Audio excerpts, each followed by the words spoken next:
तुर्की और इंडोनेशिया ये कोई डिफेंस के हवाले से मामला तय पा रहे हैं? इंडोनेशिया यहाँ पे कहीं तुर्की पर, ये आपके पास है खबरें कोई तुर्की के कोई? देखें जी, प्रेसिडेंट अर्दोगान आए पिछले दिनों, उन्होंने कहाँ दौरा किया? Pakistan, Indonesia, Malaysia.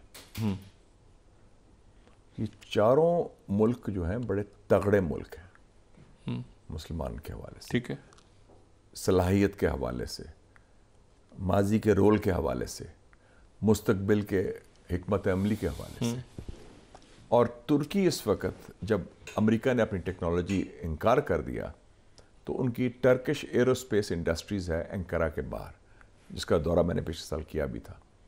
वो बना रहा है जिसे कहते हैं कान, KAAN फाइटर जेट। अच्छा, जो ये फिफ्थ जनरेशन उसका मुकाबला करने के लिए F-35। और उसके साथ साथ शुनीद ये है कि इंडोनेशिया भी, पाकिस्तान भी और सऊदी अरेबिया भी ताउन करना चाहते हैं, कुछ पैसे के ज़रिए, कुछ टेक्नोलॉजी के ज़रिए। ये पहला मेजर इनिशिएटिव है मुस्लिम दुनिया में डिफेंस प्रोडक्शन के हवाले से। सऊदी अरेबिया, टर्की, पाकिस्तान और इंडोनेशिया। अच्छा, इंटरेस्टिंग। ये पहली दफ़ा, और इसका जो ड्राइविंग फोर्स है, इसका जो महवर है, वो सदर रजब तैयब अर्दवान है। उनका विजन है कि ये करेंगे, डिफेंस प्रोडक्शन के ऊपर खुद कफालत हो।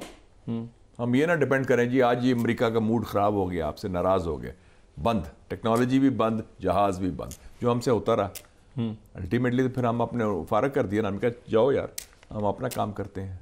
JF-17 हमने बना लिए थंडर, अब JF-10 भी आ गए हैं, न्यूक्लियर बॉम्ब भी बना लिया। इंडिया, JD वैंस, नायब सदर, इंडिया बहुत घबराया हुआ है। नहीं, नायब सदर दौरा कर रहे हैं, अमेरिकन वाइस प्रेसिडेंट, उनकी बेबी के साथ जा रही है।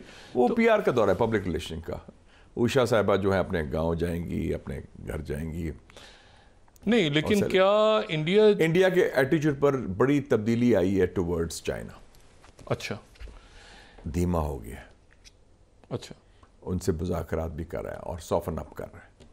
उन्हें कहा कि जी अमेरिका ने जो खुली छुट्टी दी थी बाइडन ने, वो तो ट्रंप नहीं दे रहा। ट्रंप तो हमें तंग कर रहा है इमिग्रेशन के। 7.5 लाख इलीगल इंडियंस हैं अमेरिका में। मेक्सिको, अल सल्वाडोर के बाद सबसे बड़ी पॉपुलेशन जो है इलीगल्स की, वो तो हिंदुस्तान के लोग हैं। ख़ास तौर पे वो भी कहाँ के हैं? गुजरात, हरियाणा, बिहार, उत्तर प्रदेश, नॉर्थ इंडिया के हैं।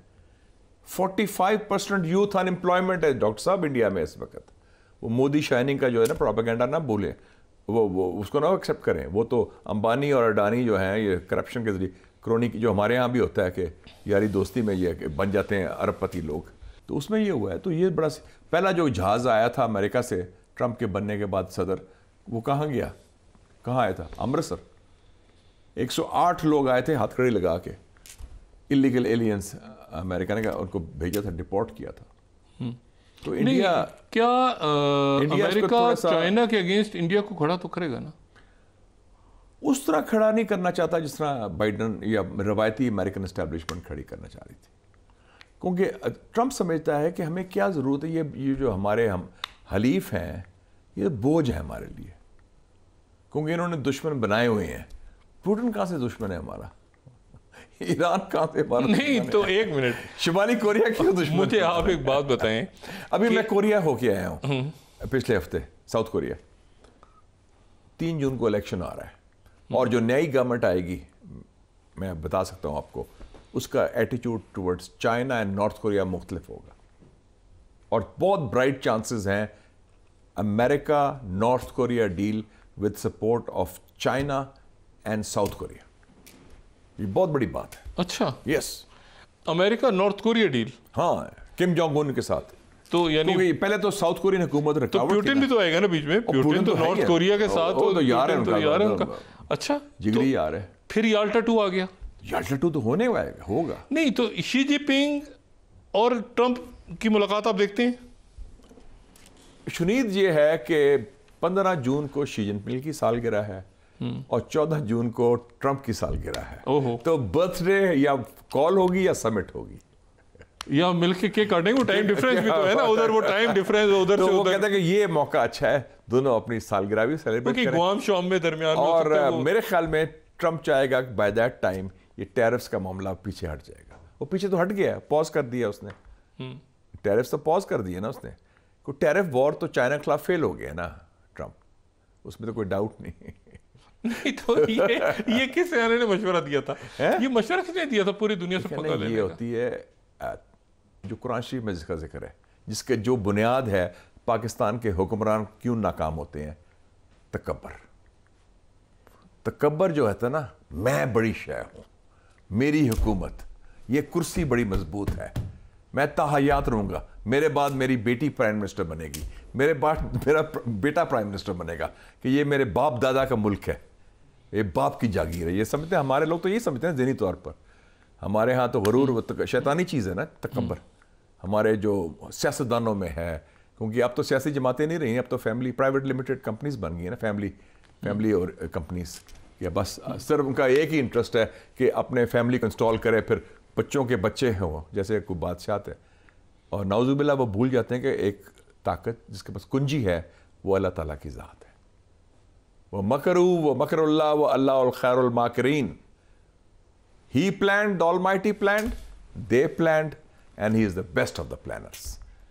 सारे प्लान, सारे मंसूबे उधर ही चकनाचूर हो जाते हैं। तो वो जो तकब्बर था ना अमेरिका बहादुर। मुशाहिद साहब गुफ्तगू जारी रखेंगे, ख़वातीन और ज़रात, एक छोटा सा वक्फा, और वक्फे के बाद दोबारा हाजिर होते हैं।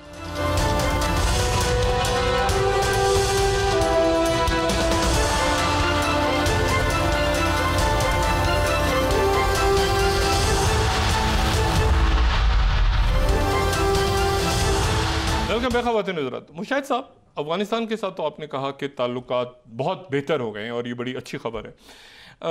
बांग्लादेश के साथ हमारे मामलात किस रुख पे जा रहे हैं, ये ज़रा बयान कीजिएगा। बांग्लादेश, एक तो हम अल्लाह ताला का शुक्र अदा करें कि एक इंकलाब आया है बांग्लादेश का, और मैं समझता हूँ कि जो बांग्लादेश का इंकलाब आया है वो एक तारीखी वाकया है। खानदानी मौरूसी सियासत से जान छूटी नहीं, हिंदुस्तान की प्रॉक्सी से जान छूटी। और मैं ये भी कहना चाहता हूँ कि जो 2 नेशन थ्योरी कायदे आज़म ने पेश की थी, जो बुनियाद है पाकिस्तान की, वो विंडिकेट हुई है बांग्लादेश में।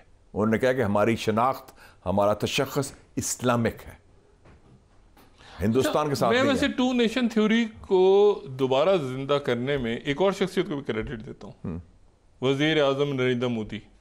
यस, देखिए ना, ये वक्फ और ये सब, अब देखिए बिल्कुल कायदे आज़म ने ये हर जगह पर कायदे आज़म ने ये सोच 80 साल 90 साल पहले देख ली थी कि हमारा इनसे गुजारा नहीं है, ये इतना तासुब है, इतना तजाद है, इतना तकसीम हमारे है। भी बहुत अच्छे दोस्त है वहाँ इंडिया में मौजूद, लेकिन ये जो नरेंद्र मोदी ने किया मोदी ने आके उसने तो उसको वो जो कायदे आज़म ने फरमाया था उसको साबित कर दिया कि 2 नेशन थ्योरी, 2 कौमी नजरिया एक जिंदा नजरिया है, और उसकी बुनियाद खुद हिंदुस्तान ने साबित कर दी। हिंदुत्व क्या है? और उसके बाद जो बांग्लादेश में हुआ, उन्होंने ओवरथ्रो कर दिया, और सारा प्रोपेगेंडा बांग्लादेश के खिलाफ कौन कर रहा है? हिंदुस्तान कर रहा है। हत्ता कि जब मोदी गया उसके पास, ट्रंप के पास, और उसने एक स्पॉन्सर्ड सवाल कराया चमचे के इंडियन जर्नलिस्ट से कि सर ये वो जो deep state of the US is involve in this ouster of Mrs Hasina Wajed. तो उसको कहा, मैं I don't know what you are saying, उसको समझ नहीं आई, को साउथ इंडियन था एक्सेंट का। फिर पहली दफ़ा हुआ कि वो अंग्रेजी का सवाल तर्जमा किया गया अंग्रेजी में ट्रम्प के लिए, वो याद है? नहीं, वो वापस आके फिर थोड़ी देर बाद उसकी तरदीद हुई थी कि ये कोई तीसरा मुल्क, क्योंकि उन्होंने कहा था कि मैं दोस्ती करवा देता हूँ, शी जिनपिंग से आपकी दोस्ती करवा देता हूँ, आपका कोई मसला है? तो उसने कहा नो, ट्रम्प ने कहा कि the deep state was not involved. उसने तस्दीक कर दी उस बात की कि हमारा अमेरिका का, हालांकि वो बाइडन के बहुत खिलाफ है, हर चीज़ बाइडन की वो खिलाफ, लेकिन इस इशू पर उसने कहा कि नहीं, ये मतलब है, उन्होंने कहा इंडिजिनस इंकलाब आया है।